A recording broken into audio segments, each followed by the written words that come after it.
Subscribe to Motoroids for the most in-depth and detailed car and bike reviews. Hit that bell icon and you will be notified before everyone else.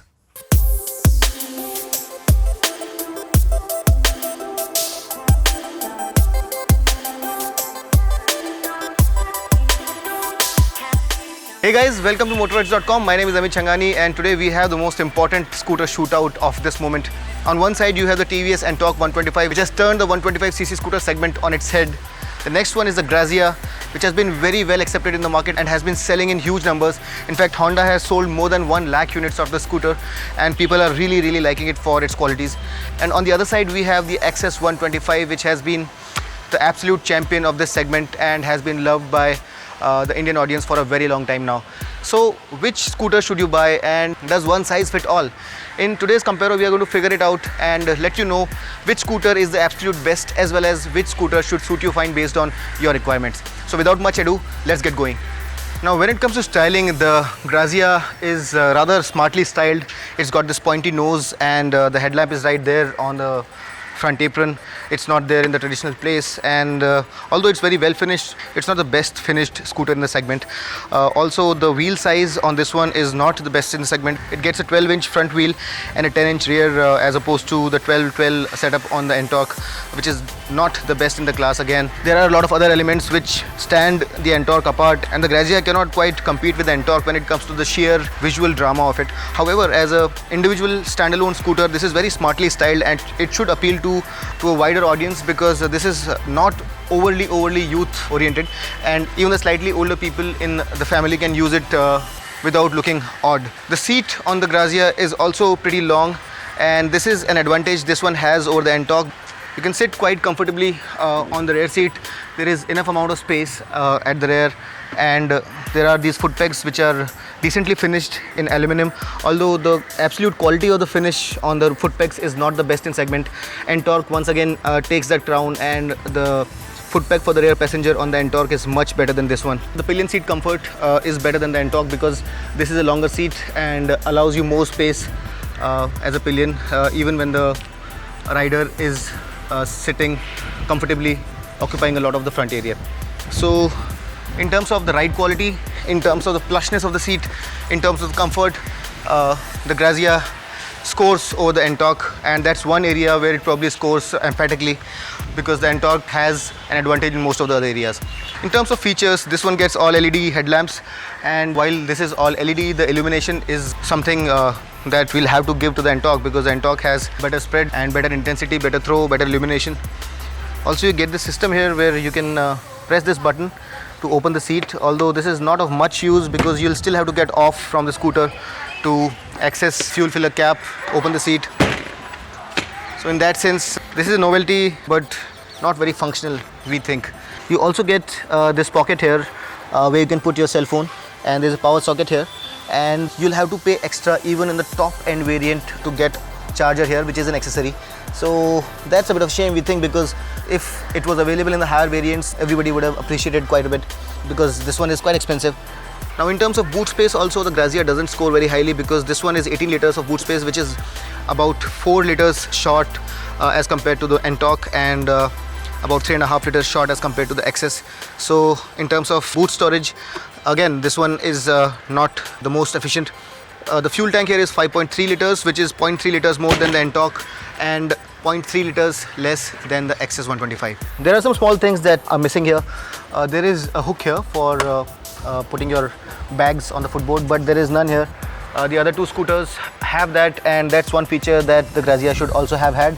Apart from that, we quite like this scooter for what it is. There are some things here or there which the other scooters may score upon. However, as you mentioned, the price is something that probably this scooter could have done better with. It's got a fantastic ride quality. It's got a very smooth engine, no vibes, looks rather nice. It's reasonably feature rich, and as a whole, if you want to buy a balanced scooter for the entire family, the Grazia 125 does present itself as something which is very desirable. The footboard area is pretty decent, and it's par for the course. However, there is no huge difference that you have here. The switchgear quality is pretty good. The instrumentation is all digital, which again is a highlight for this segment, and that's one of the strong reasons why the Grazia has been selling in such good numbers. But in terms of fuel efficiency, this scooter is middle of the road. The official fuel efficiency is 60 kilometers to the liter, and you can expect anywhere from 40 to 50 kilometers per liter depending on how you ride it. The other important thing that you have to bear in mind that the performance is not par for the course. This one has a top speed of 85 kilometers per hour. Both the other scooters have about 10 kilometers per hour advantage to it. Add to that the stronger acceleration, stronger mid-range, the stronger initial push on the other two scooters, and this one gets relegated in the rearview mirrors in terms of performance and in terms of the top speed and the thrills of it. This one offers a plusher ride though, and if you want to use it as an everyday scooter, probably this one would be a better choice in terms of the ride comfort. Now, while there are a lot of things that the Grazia doesn't excel at in terms of performance, in terms of features, especially as compared to the nTorq, the one thing that really sets it back is the pricing. For this is the base variant, and as you can see, this one has steel wheels up front, and this variant retails for 60,000 rupees ex-showroom. Now, this is the price that you're going to pay for the nTorq, which has only one variant, and it comes loaded with everything. Front discs, you got a digital instrument console, and those wheels 12-inch front and rear, which looks smashing. So in that sense, this looks a little expensive, because even before you start going up to the higher variants, this one is as expensive as the Access disc and the nTorq. If you want to go for alloy wheels, you'll have to pay 2,000 rupees extra for the Grazia, and if you want to go for discs, you'll have to pay 4,000 rupees extra on the Grazia. So while there are a lot of things that this one excels at, price is not one of them, and this one is expensive by at least 4,000 rupees as compared to its rivals if you compare the top end variants, that is disc to disc. The nTorq has to be the most amazingly styled scooter here. It looks absolutely amazing in that matte finish. This one is a yellow. It looks rather well in the other colors as well. In addition, the nTorq is now also available in metallic grey and metallic blue colors. It also gets these really well styled petal type front discs, and these are the largest in the segment, 220mm, so it provides the nTorq with the most stopping power. Those alloy wheels look absolutely smashing. The wheels on this one are complemented by the fat rubber, 12-inch wheels with 180 rubber up front and 12 inches at the rear with 110 section tires. So in that sense, the wheels, the tires and the brakes not only add to the aesthetic element, but it also complement the handling and the dynamic ability of the scooter. The rear suspension of the scooter is also the only one which has gas charged shock absorber. So the compliance, the ride quality on this one is also very well damped. Although this one is not the cushiest, but this one is very well damped and rides in a very reassuring manner, and that really shows when the scooter is doing high speeds. It's the most composed scooter of the lot here, and even at speeds where the speedo is showing in excess of 100 kilometers, you heard it right, this can hit 105 kilometers per hour on the speedo. Although the top speed claimed by the company is 95 kilometers per hour, you'll see 105 kilometers per hour on the speedo. The scooter feels absolutely stable. It's the most stable scooter out there of the trio, and in terms of handling, acceleration, in terms of dynamic ability, in terms of the way this thing rides and the way it enthralls you for a scooter is absolutely amazing. It's definitely a step above the rest of the scooters. The one thing that we can find a flaw with the nTorq is that while you're braking very hard and you apply the rear brakes as well, the scooter tries to go out of line, which is not something that we expected. Although the front brakes are fantastic, the scooter overall has fabulous braking power, but applying the rear brakes while you want to apply the front as well, both together, I felt that the scooter was going out of line on more than one occasions. The other thing that I really wanted to discuss was the fact that the seat here is the best padded. It's got the best material under it. It looks very nice, although it's not the longest, and if you're sitting with a pillion rider and you are very well built, you'll have a part of your behind hanging off, and that's not something which some people are going to appreciate. So for the pillion rider, this may not be the best choice out here. In terms of the seat height, the three scooters are pretty well matched, and if you have a female member in the family who would want to ride, all three scooters are probably going to be pretty okay. It's not going to be much of a problem. Now this one also gets an external fuel filler cap, although you have to remove the key from there and slot it in here.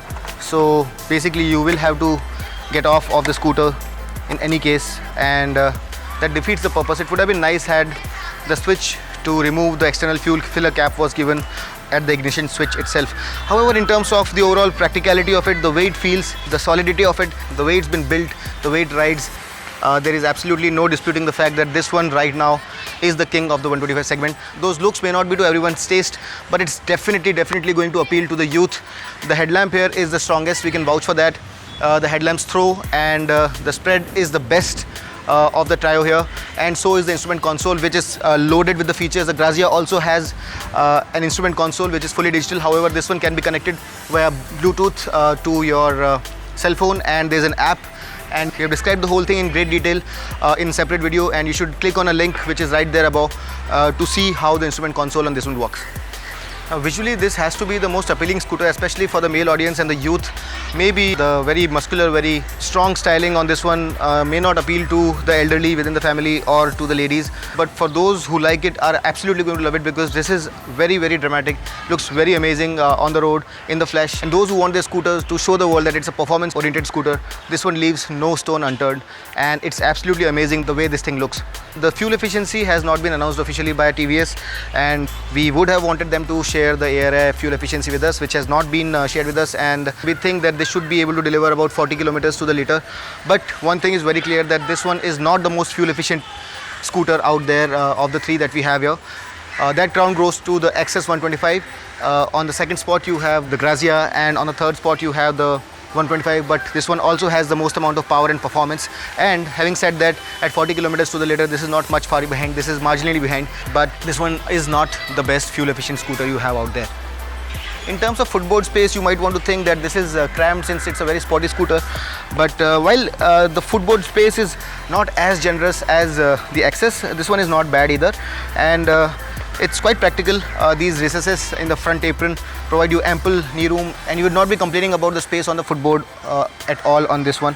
The width of the footboard is also decent, although this is not the best in the segment, but this is decent, and you can put a reasonably sized bag here. You also get these two hooks, one here and the other one here. So from a practicality perspective, TVS has tried to make it practical as well. The only aspect that it probably is missing out on from practicality perspective is the length of the seat and maybe the fuel efficiency. So there you have it. This one is the absolute best package, priced absolutely astonishingly for what it does. This is 60,000 rupees for everything that you see here. This doesn't have any variants, and if you don't mind the sporty looks, this is the absolute recommendation here. Go ahead and buy this one. Now, a lot of you might want to think that the XS 125 has been trumped by its new rivals, but you would be mistaken. I have ridden this scooter as it should be ridden, and I'm telling you that this scooter still is very relevant in a lot of ways. First and foremost, you might want to think that the two new scooters, which look a bit more fancy, are better styled, but no, this one is a very conscious decision by Suzuki to style it in a very retro classic kind of a manner, and it's very practical, it's very unisex, and a lot of people are still going to buy this one because it is not offensive to anyone in the family. It can be ridden by anyone irrespective of the age or the gender or the size, and in that sense this is still very practical in terms of the footboard space, in terms of the seat, in terms of the fuel efficiency. This is the lightest scooter out there. This one still has the performance to tail the nTorq very closely, and in terms of the initial acceleration, in terms of the mid-range, and even the top speed, this one has what it takes to be very close to the nTorq right on its tail. The performance is strong. We saw a top speed of about 95 kilometers on the Speedo, but the claimed top speed is 92 kilometers per hour, and it's not much behind the nTorq. However, the fuel efficiency, as I mentioned, is 64 kilometers to the liter, which is 4 kilometers per liter more than the Grazia, and in the real life also this one is going to return you the best fuel efficiency out there.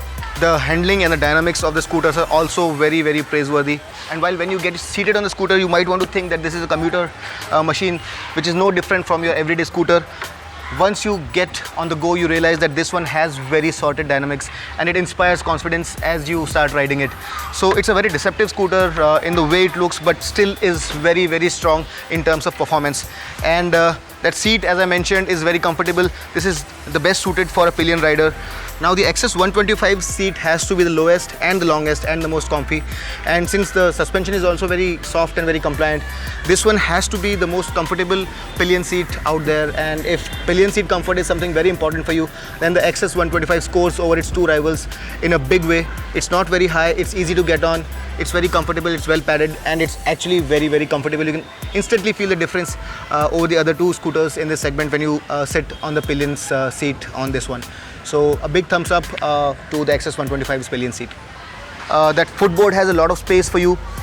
This one has this push open function for the seat as well, so that's added convenience.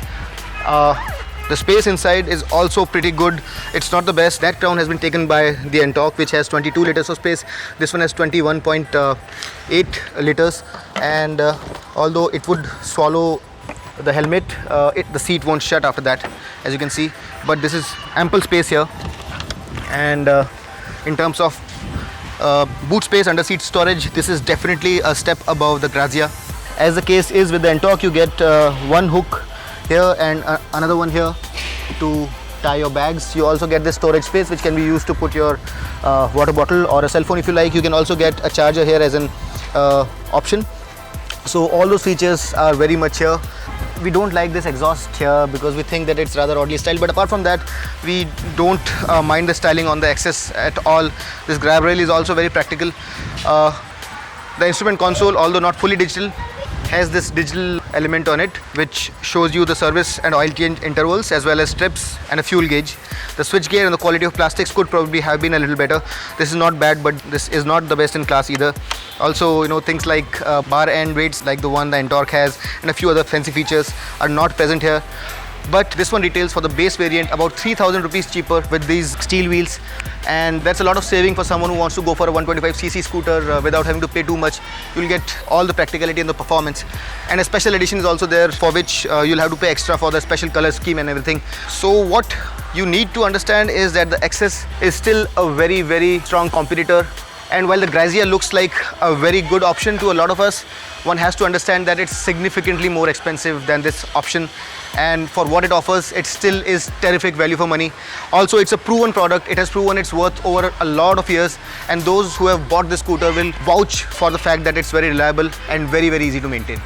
But for now, you need to know that this one is the most economical of the lot and by some margin. So if you want to write Access 125 out yet, no, this is not the time, and we really think that still this one is a very strong contender. So which of these scooters should you choose?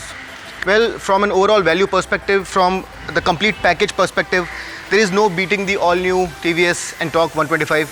It's the complete package. It's got the most amount of power, it's got the most amount of torque, almost. It's got the best performance, best acceleration, best top speed, and to top it all, it's loaded with features which the other scooters don't have. It comes with very nice looking alloys, it's got a fat rubber, and it's the sportiest of them all, the most desirable of them all. However, probably if you are above a certain age, you would not be wanting to seen on that scooter. And in that context, despite being the best scooter out here, maybe this may not be your choice. However, in this shootout, this one is our undisputed winner. Downside that this scooter has is the seat is not the best in the segment. It's not most spacious for the pillion rider. And secondly, for some people, the fuel efficiency, which matters a lot, is definitely not the best in segment. However, this is still the best complete package, and you're looking for a 125cc scooter from a price perspective, from features, in terms of everything, this scooter tops the segment at this point in time. Now, when it comes to the second position, it's a bit of a tie between the Grazia and the Suzuki Access 125, and the primary reason for that is that the Grazia falls short of the Access 125 in a lot of parameters which matter, including performance, in terms of under-seat storage, in terms of the fact that despite being a newer scooter, this is not as reassuring from a rider's perspective as it should be. However, in terms of features, in terms of the visuals of it, in terms of the way it looks and feels, Honda has done a great job. That gets compensated somewhat by the fact that it costs a lot more than the Access 125. Now, if you take into consideration all of that, the Access 125 is a stronger product per se. It drives better, it's got a better fuel efficiency, it's available for a lesser amount of price, and it's a trusted scooter. It's not something that's new to the segment. The Grazia, despite not being as strong, is a new product, and it's a Honda, and people want that. It's also got a slightly plusher ride. So it's a bit of a tie, and the scooter that you choose will be dependent on what you want from your scooter. So if it's performance and its practicality and its actual real-world usability, it's going to be the Access. But if you want a bit more modern styling, more features like all LED headlamps and a few other features like the ignition console and the digital instrument console, it's going to be the Grazia 125 for you, but you'll have to pay quite a bit extra for that. So we hope that this video was useful to you, and if you liked it, do hit the like button, subscribe to our channel, hit the bell icon for notifications, and until next time, this is Amit Changani signing off. Rev hard, rev free, and ride safe.